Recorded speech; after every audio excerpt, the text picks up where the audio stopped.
May tatanong ako sa'yo, Deng. Nalilito ko eh. Ano bang dapat na tanong yun? Ganito. Ay, tatanong ko lang sa'yo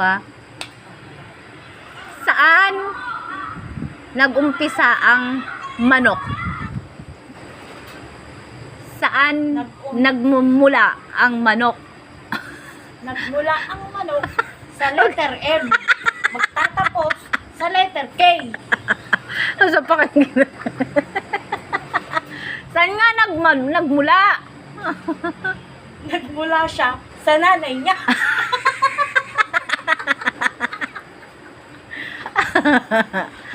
Saan nag-umpisa ang manok? Paulit-ulit nito.